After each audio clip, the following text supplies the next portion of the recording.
ესე იგი, წინა საუბარში ჩვენ აღნიშნეთ, რომ ქართულ ანბანში განხორციელებულია მზისა და მთვარის დაბნელებათა ჟამეულები. საქმე ის არის, რომ ძირითადად არსებობს მზისა და მთვარის 18 წლიანი ჟამეული, რომელსაც საროსი ეწოდება და 54 წლიანი ჟამეული, რომელსაც შეიძლება სამკეცი საროსი უწოდოთ ქართულად.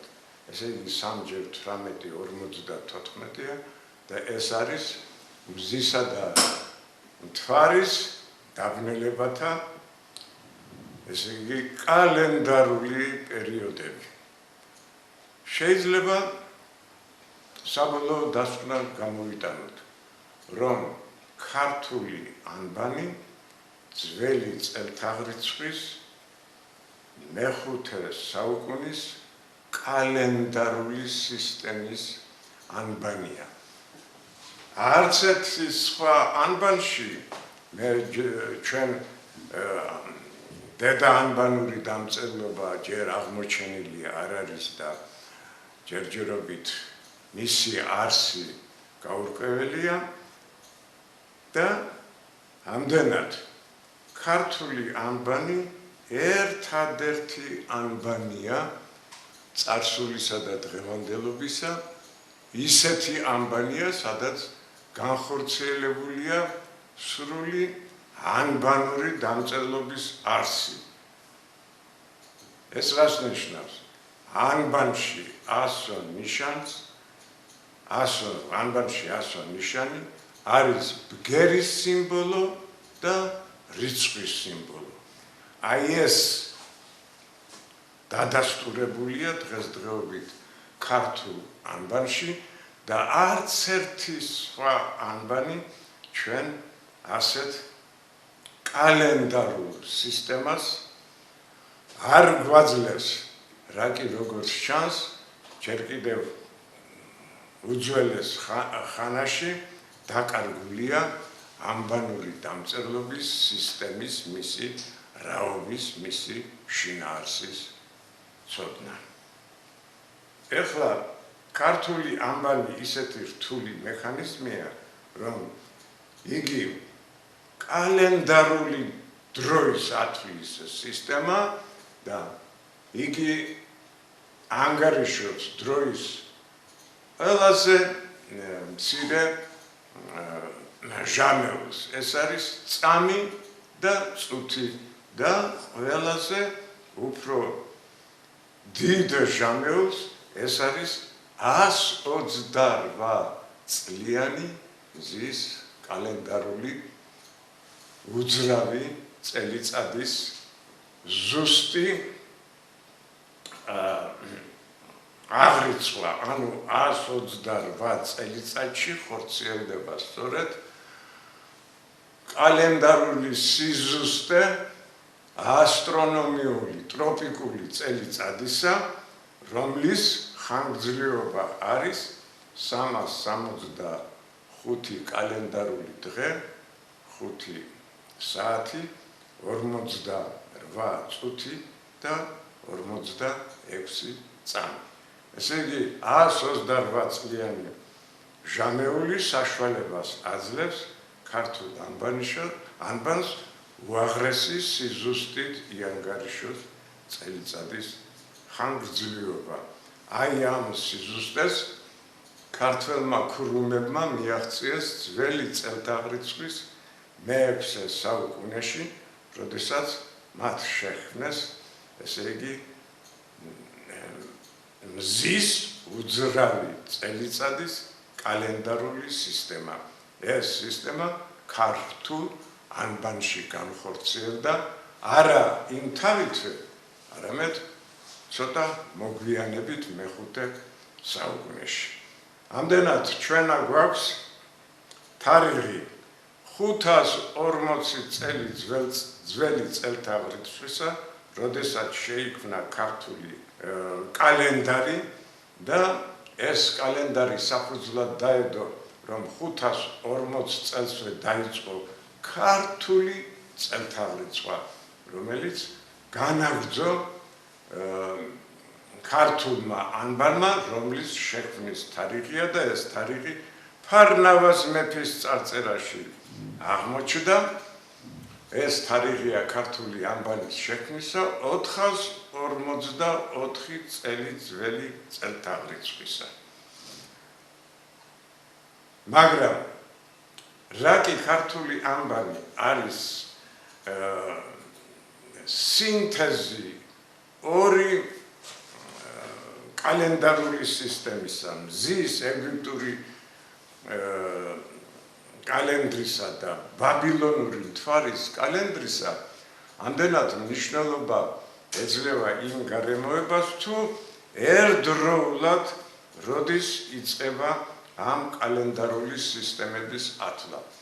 540 წელს ძველი წელთაღრიცხვის 540 წელს დაიწყო ბაბილონური 8 წლიანი კალენდარული ჟამეულების ათვლა და ქართულ-ეგვიპტური შეიძლება ითქვას მზის უძრავი წელიწადის 128 წლიანი ციკლების ათვლა, მაგრამ ეს 19 წლიანი ჟამეული ბაბილონური მთვარის კალენდრისა 8 წლიანი შეიცვალა 19 წლიანი პერიოდით. ამდენად საჭირო გახდა ხელმეორედ შეთანხმება ერთდროული დაწყება 128 წლიანი მზის ჟამეულისა და 19 წლიანი ბაბილონური მთვარის კალენდარული ჟამეულის ერთდროული დაწყება.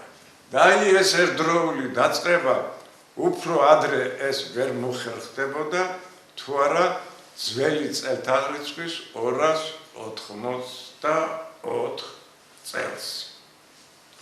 აი სწორედ ფარნავაზ მეფის ზეობის ხანაში, ფარნავაზ მეფე გამეფდა ძველი წელთაღრიცხვის 302 წელს და მეც ფარნავაზის განეფების 19 წელს დადგა სწორედ ეს ძველი წელთაღრიცხვის 284 წელი და ჩვენი მემატიანენი დაწყებული ვახუშტი ბაგრატიონიდან და თეიმურაზ ბაგრატიონებიდან და ძველი ქართული წყაროები იუწყებიან, რომ ქართული წელთაღრიცხვა დაიწყო ფარნავაზ მეფის ხანაში, როცა შემოღებული იქნა ქართული ანბანი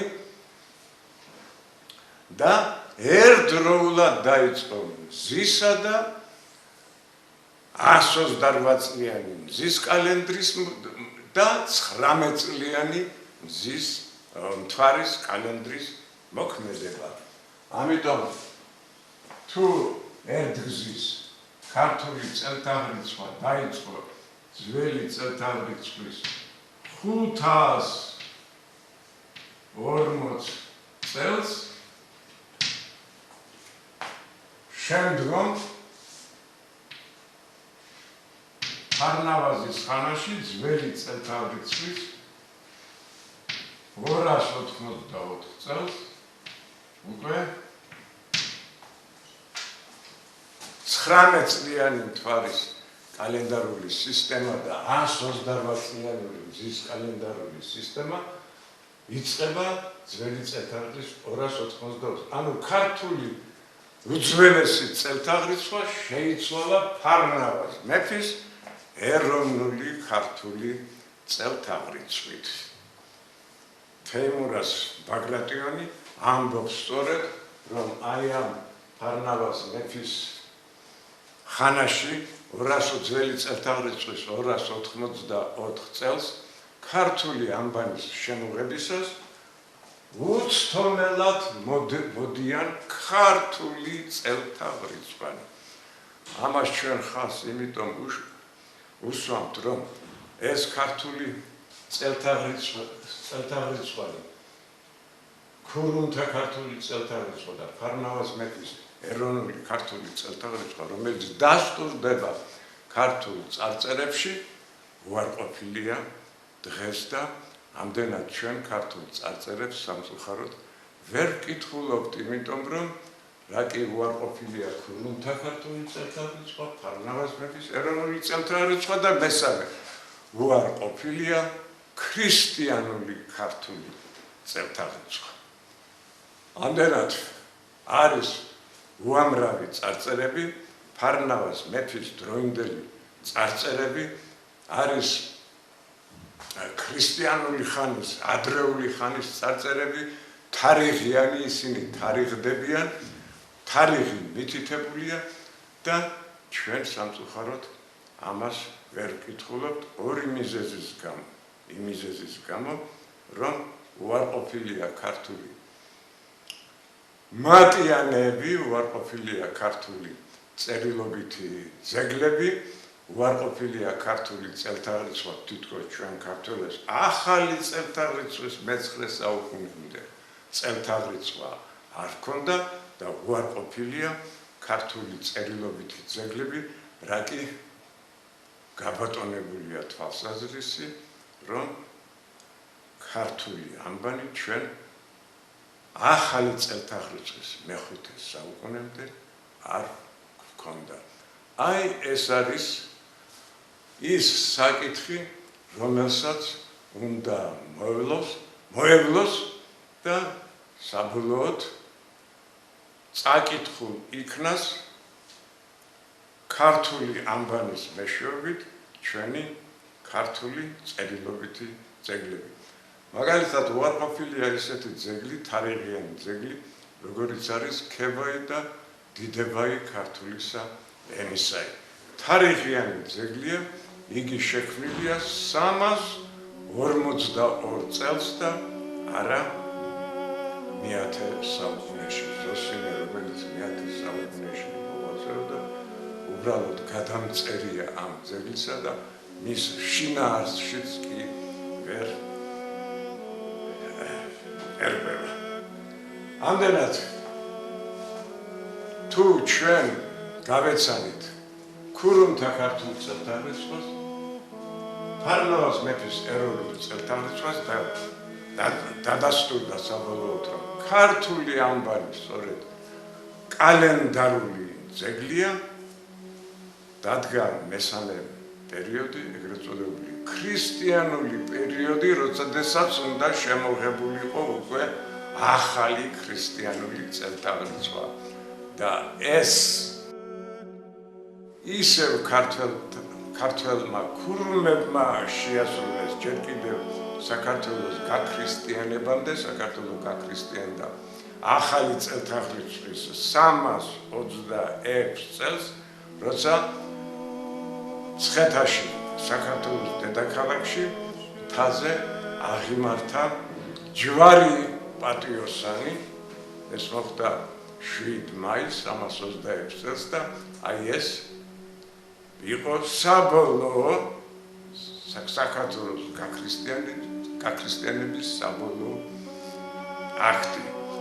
აქ ჩვენ მოკლედ ვიტყვით და ამას უფრო დაწვრილებით შევეხებით მომდევნო საუბარში, რა კი დადგა ქრისტიანული ხანა და საჭირო იყო ქართული წელთაღრიცხვის გადახედვა და ახალმა ქრისტიანულმა ეპოქამ მოიტანა ახალი წელთაღრიცხვა, ახალი კალენდარული 522 წლიანი პერიოდი და ამის შესახებ ჩვენ შემდგომ ვექნება ლაპარაკი, ესე იგი აქ შემდგომ საუბარში, ესე იგი ჩვენ შევდგებით ქართული ანბანის, ქრისტიანული ხანის ისტორიას და ქრისტიანული ხანის უძველეს ქართულ წარწერებს. დიდი მადლობა.